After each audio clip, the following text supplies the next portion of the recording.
সংসদ ভবন জায়গায় প্রোগ্রাম হবে, সেই প্রোগ্রাম স্থলে আমরা সবাই যে বসে পড়বো। আমরা সারাদিন শান্তিপূর্ণভাবে কর্মসূচি পালন করতেছি। পুলিশ কমিশনার এই আওয়ামী দোসর পুলিশ কমিশনার তার নির্দেশে অতর্কিতভাবে আমাদের জুলাই বীরদের উপরে হামলা করেছে।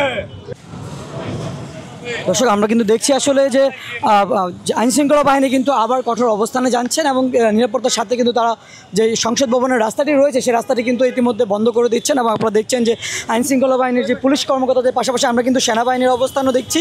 এবং আপনাদের যদি দেখাতে চাই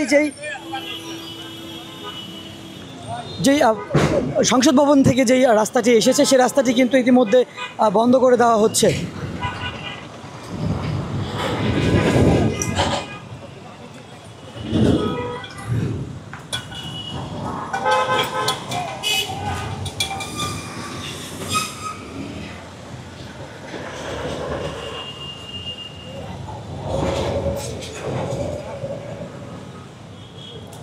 দর্শক, আপনারা দেখছেন যে প্রচুর পরিমাণে কিন্তু আইনশৃঙ্খলা বাহিনী মোতায়েন করা হচ্ছে। সংসদ ভবনের যে দুই পাশ রাস্তাটি রয়েছে সেই রাস্তাটি জুড়ে কিন্তু আসলে কোনো প্রকার অপ্রীতিকর ঘটনা যেন না ঘটে সেই দিকটা বিবেচনা করা জন্য বা সেই দিকটি নিরাপত্তা বজায় রাখার জন্য কিন্তু তাদের অবস্থান আমরা দেখছি। আইনশৃঙ্খলা বাহিনী কিন্তু এখন কঠোর অবস্থানে যাচ্ছেন বা নিরাপত্তার স্বার্থে কিন্তু তারা কিন্তু রাজপথে অবস্থান করছেন এবং পুরো রাস্তাটি অবরুদ্ধ করে দিচ্ছেন।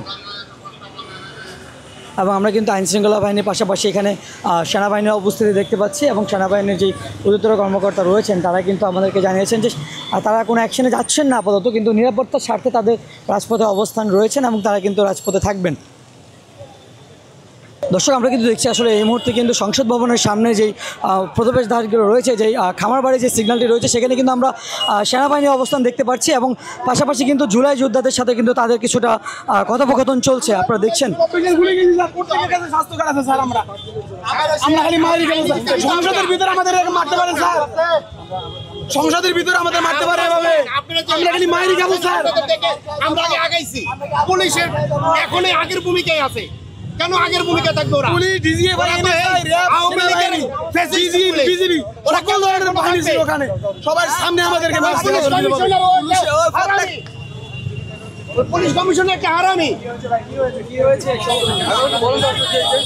আপনাদের সাথে কথা বলবো, আপনারা যত দশটা আমাদের সাথে কেন গণমাধ্যম কি করছে? আপনি গণমাধ্যম কি করছিল বলেন তো? কথা বলবেন বলবেন কেন? এখনো গুলি করছে আমাদের উপর। আপনি যে প্রেসে যে বললেন যে প্রেসে একটা দোষ দিলেন।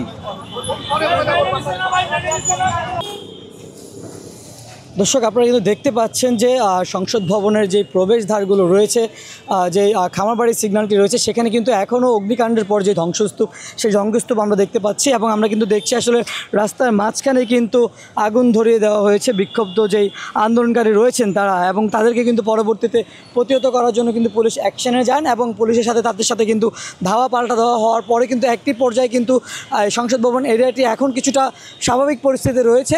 নিরাপত্তার স্বার্থে কিন্তু পুলিশের অবস্থান আমরা দেখছি এবং প্রচুর পরিমাণে কিন্তু আইনশৃঙ্খলা বাহিনী মোতায়েন করা হয়েছে। আমরা কিন্তু দেখছি রাস্তার একপাশে কিন্তু প্রচুর আইনশৃঙ্খলা বাহিনীর অবস্থান কিন্তু আমরা দেখতে পাচ্ছি এবং পাশাপাশি আমরা যদি আপনাদেরকে একটু জানিয়ে রাখতে চাই, ঠিক অপোজিট পাশে কিন্তু আমরা কিন্তু এখনও দেখছি যে অনেক জুলাই যোদ্ধা যারা রয়েছেন তারা কিন্তু অবস্থান করছেন, এখনও তারা কিন্তু রাজপথ ছাড়েননি। এবং আপনারা যদি দেখাতে চাই যে আসলে কী পরিমাণ এখানে ধাওয়া পাল্টা দেওয়া হয়েছে, তারা কিন্তু আসলে তাদের যে জুলাই সনদ সেটি আসলে বাস্তবায়নের লক্ষ্যে এবং সঠিক পন্থায় আসলে সেটি যেন বাস্তবায়ন করা হয় সেই জন্য কিন্তু তারা সংসদ ভবনের সামনে অবস্থান করতেছিলেন। নামাজের আগে কিন্তু একটি পর্যায়ে কিন্তু তাদের সাথে একটি গাড়িতে আগুন দেওয়াকে কেন্দ্র করে কিন্তু তাদের সাথে পুলিশের ধাওয়া পাল্টা দেওয়া হয়। সেখানে কিন্তু আমরা জানতে পেরেছি যে কিছু সংখ্যক জুলাই যোদ্ধা আহত হয়েছেন এবং কিছু সংখ্যক পুলিশ কর্মী যারা রয়েছেন তারাও কিন্তু আহত হয়েছেন। তীব্র প্রতিবাদ জানাই। দেশবাসী দেখেছে জুলাই যারা আহত হয়েছে, যারা গুলিবিদ্ধ হয়েছে, তাদেরকে পেটুয়া বাহিনী পুলিশ বাহিনী কিভাবে আজকে নির্যাতন করেছে। আমাদের 3 জন ভাইকে গ্রেপ্তার করে ডিবি কার্যালয়ে নিয়ে গেছে।